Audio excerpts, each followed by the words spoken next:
Hi, this is W0tm, also known as W0tm. I don't often do a video, which means my view count is probably low. I hope someone else picks this up and makes it viral, because I believe it is important. Unlike many on YouTube, I only do videos when something is really important, and I believe this is. Mandela effect is real. I've known about it for a long time, been waiting for it, hoping that no one would attempt to do it. It's just called the Mandela effect for reasons that you probably have already read. It could be called anything. It's more so merging of dimensions. As the few of you that have watched me on a regular basis, haven't broadcast for a long time, but write me and so forth, know that I am a devotee of Nikola Tesla, and have been since the age of 14, when I was given a book on Nikola Tesla by my science teacher for, of all things, helping him get a ham radio license. Won't get into all that, but I read that book and I was just fascinated. I was essentially an orphan. My mother was in and out of psychiatric facilities after the death of my father when I was age 10. I helped raise my brother and sister, and we managed to duck the child welfare people who thought there was no adult in the house and were trying to catch us to put us into adoption. And at my age, even at my young age, I was not going to let our family break up. I had an aunt that for various reasons could not adopt us, but was nice enough to appear at appropriate times to appear to be my mother, and tricked the welfare people. They couldn't do it today. There's too many records and, yada yada, so forth, but they did it then. I reached maturity. My sister and brother are both adults. Everybody's doing fine. They're still working. They have good jobs. Or my sister's working. My brother's retired. I'm retired. But we made it. Everything went fine. Life was okay. Anyway, I was fascinated by Tesla to the point that through a book lending program that was, and still is, I think, in the Kansas City area, which is where I live, that you could check out a book from any library, like within 50 miles.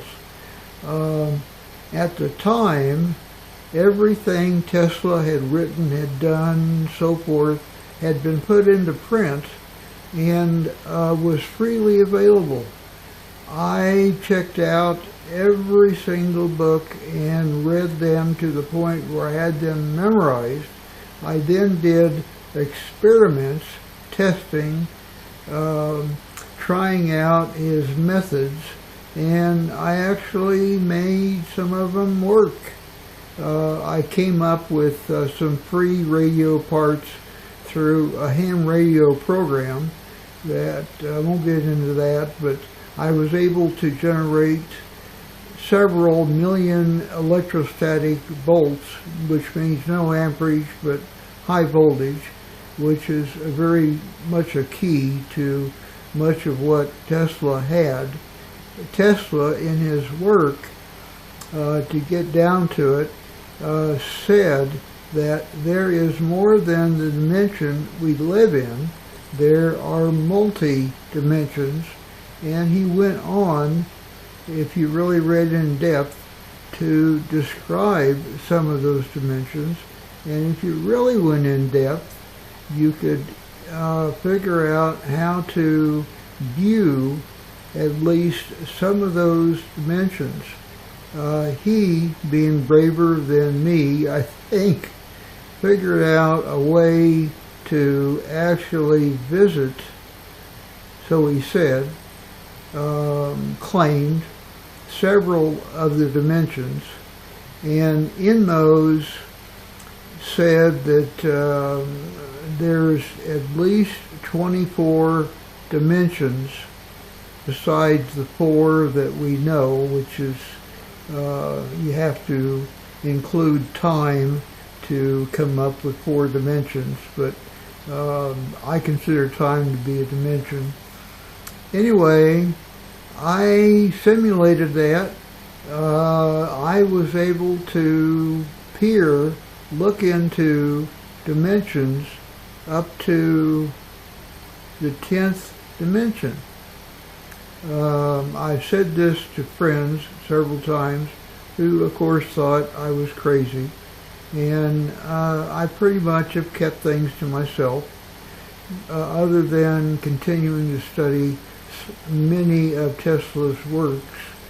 At the age of 16, and his anti-gravity theory, I managed to launch from outside a pair of pliers into the atmosphere, which by now is probably somewhere past the planet Pluto, back when Pluto was a planet.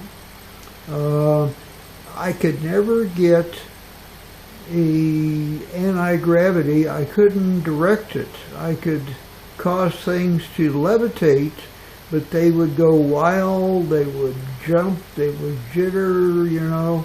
What good is that?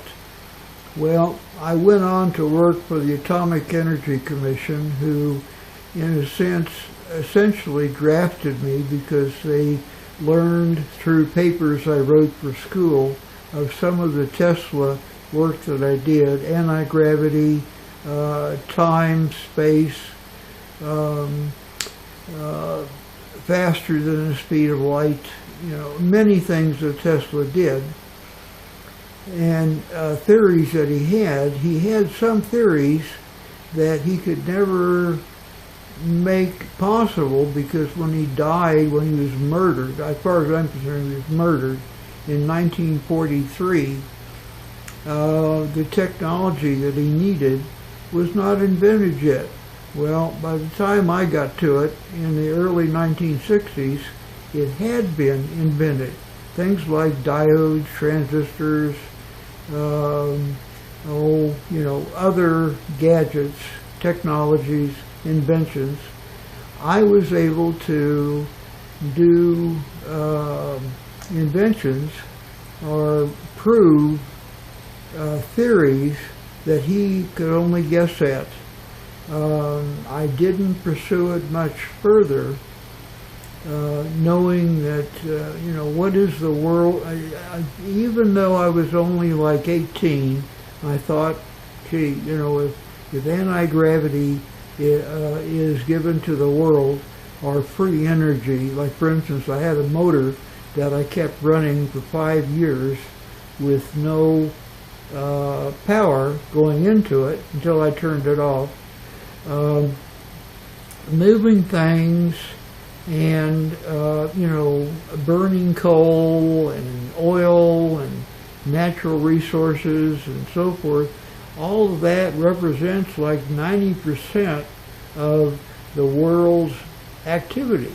It represents 90% of the fortunes, right down to the person that has $25 in the bank.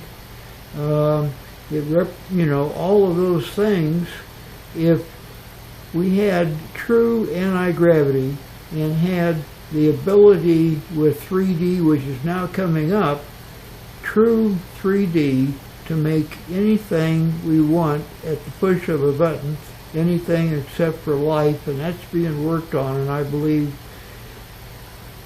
life is being created from nothing right now. I don't have proof of that, but that's dangerous. Anyway, where we are now is that Tesla said the dimension, we're the first dimension. We are number one. Tesla said that. He said number two is almost like us. It's almost a mirror. It's almost, like 99%. He went on to say, he talked about other dimensions, the fourth and fifth dimension. He didn't like too much because, well, I'll just say it, Satan, Beelzebub, Lucifer, whatever you want to call it, him, controls or has the fourth and fifth and maybe the sixth dimension. I have peered into those dimensions, and I definitely did not want to go into those dimensions.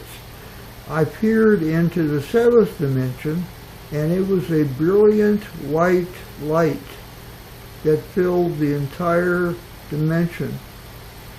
Tesla, in books, in writings that have supposedly been destroyed, you go to the Library of Congress and you look up those numbers, that a number of books, writings that Tesla did, which I have read.